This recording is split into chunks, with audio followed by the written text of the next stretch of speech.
It's the real news. I'm Aaron Maddow. Returning from his summit with Kim Jong-un in Singapore, President Trump tweeted that there is no longer a nuclear threat from North Korea.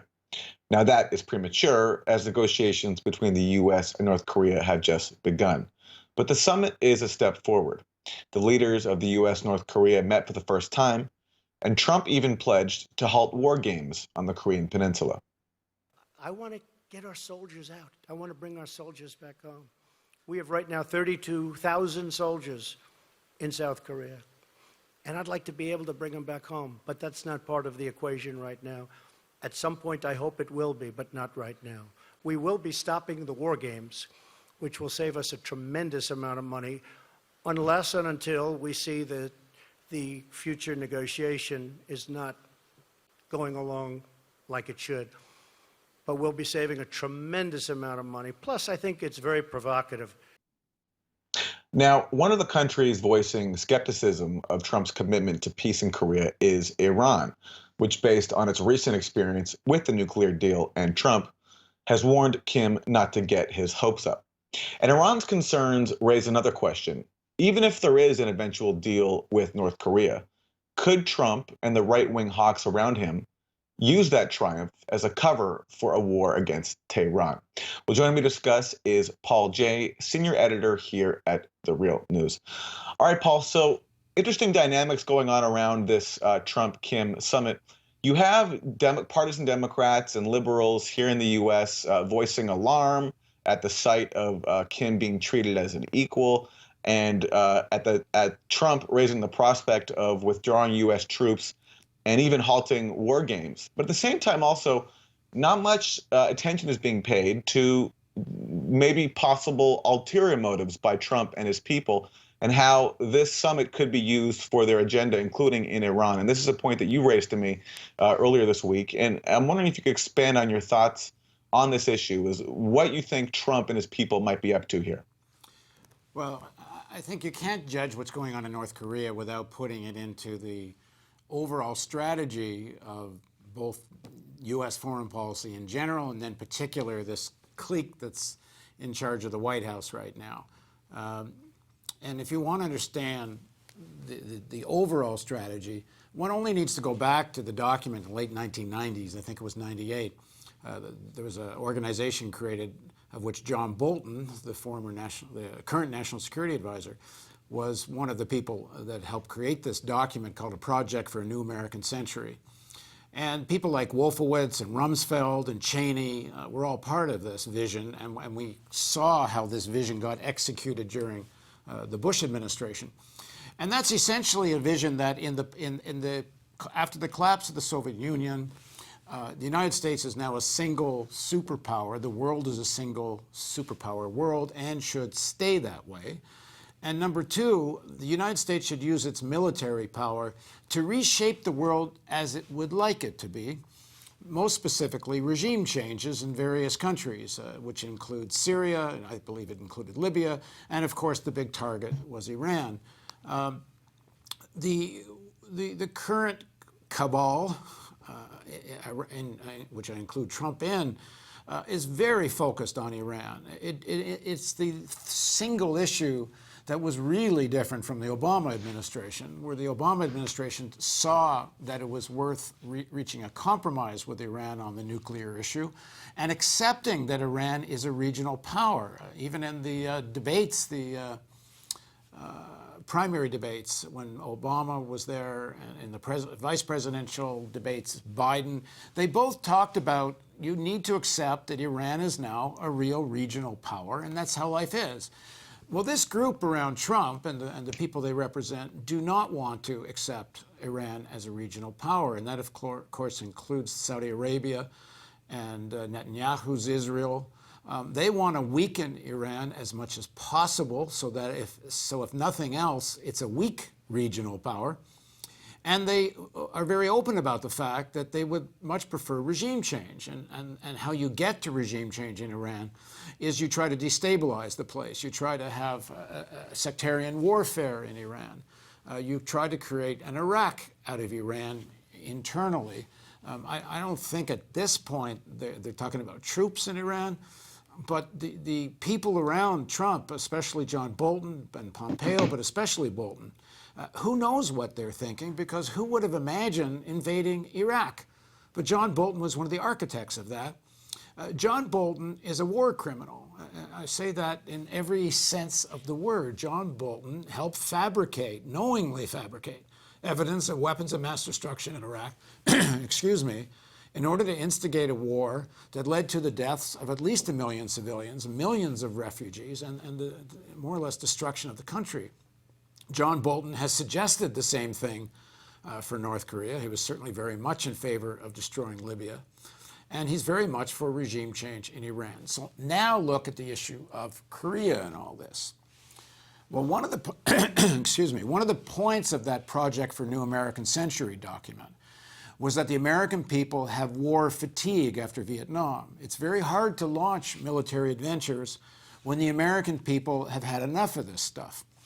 And it actually says in the document, this is late 1990s, that without another Pearl Harbor kind of event, Americans won't support this kind of they don't use the word aggressive war, but that's what it was. And lo and behold, we get a Pearl Harbor event on September 11th, 2001. We can have a whole nother conversation about how and who and how that took place. And it's worthy of much more conversation that's ever taken place in mass media. But that being said, North Korea is not part of the strategic vision of this administration. Everything goes back to getting ready for, preparing public opinion for Iran. In the same way post 9/11, everything was about Iraq. So even though the attacks to a large extent were organized from Afghanistan, Al-Qaeda, bin Laden from Afghanistan, I don't think there's any doubt about that.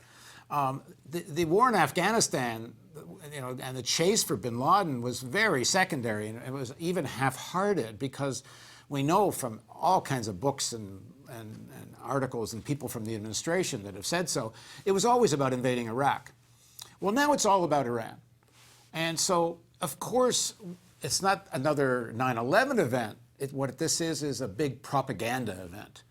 So what we have is a mutually advantageous propaganda event that helps make Trump look like a peacemaker. He's not a completely rabid war hawk, which clearly with Bolton and Pompeo and others there, he looks like and is. And so they get a propaganda win, and the North Koreans get a propaganda win. And lost in all this is two things. One, the real yearning and desire of the peoples of both South and North Korea for a real, genuine rapprochement and an end to this almost war. And of course, the other, what's being ignored is what they have planned, which is essentially the destruction, if they can achieve it, of Iran as a modern society. Let me ask you, though, about what you make then of the hawkish pushback that Trump is getting from the right. And that right, in this case, at least this week at least, includes Democrats in terms of them being upset at the prospect of withdrawing U.S. troops from Korea. And let me actually play a clip. This is a sample, a good sample of the sort of liberal discourse that's been going on MSNBC. And it comes from a former NATO commander, James Stavridis. And he explained what he saw as the real reasons for the U.S. troop presence in South Korea. We ought to remember our troops are there not as an act of goodwill to South Korea. They're there to enhance U.S. influence in the region, to ensure that we keep those sea lanes of communication open, that our trade can flow freely, that we have a voice in the events there, for the exact same reason that we still have about 50,000 troops in Europe. They're not there as an act of goodwill. They're there to accomplish U.S. national security objectives. So we draw them down at risk to those objectives, and it is very short-sighted to say, oh, yeah, this will be a twofer. We can reduce tension and save some money by getting our troops off the peninsula. Not the right way to think about this one.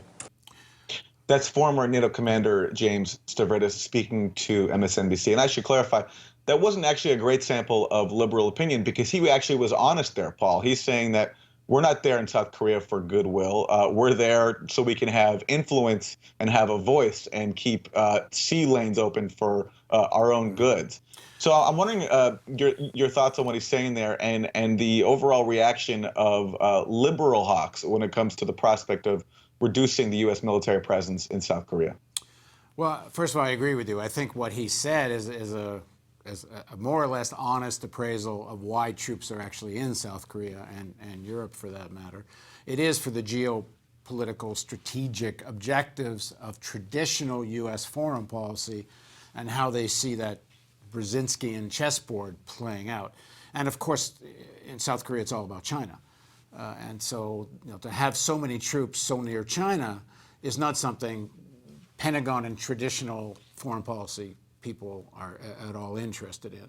I think there's something specific happening here. And well, let me just say on the question of the base, U.S. troops in South Korea, so far it's just a propaganda event. Trump lies 50 times a day. He sees these kinds of pronouncements as just tactical moves in terms of how he communicates his whims of the day, although not to say they don't have a bigger plan, which again I say is Iran.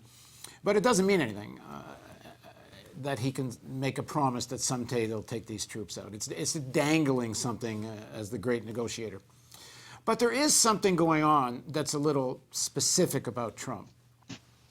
They are so focused on the issue of a war against Islam, although they call it Islamic terrorism or extremism.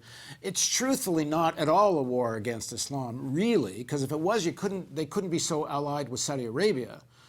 It's really, again, as I say, about Iran. They do not want a major regional power that isn't under American control. So every time you want to talk about anything to do with foreign policy, you got to work your way back from what does this mean in terms of Iran and what does it mean in terms of China? And that includes the Trump strategy towards Russia. The traditional foreign policy establishment wants to maintain this new Cold War with Russia because it serves the arms industry to have an existential threat. You don't need a dozen multi-billion-dollar Ford-class aircraft carriers to fight ISIS. You need a big power threat. You can't have these kind of military budgets without a Russia, and then later at some point China. But so far, the narrative from the foreign policy establishment is more focused on Russia because the economic intermingling with China is just so complicated that they can't raise the level of tension with China to the level they require. So this is what's kind of interesting about Trump, is Trump wants to lower tensions with Russia, partly because he was involved with Tillerson and Exxon in a big energy play they want to do in Russia. They want to reopen. Putin was ready to kind of reopen Russian oil fields and he wants to get back into the G8, Putin. They wanted the sanctions lifted. And Trump was willing to play with Putin on this because his target is Iran and China. So lower tensions with Russia, get focused on your strategic objective.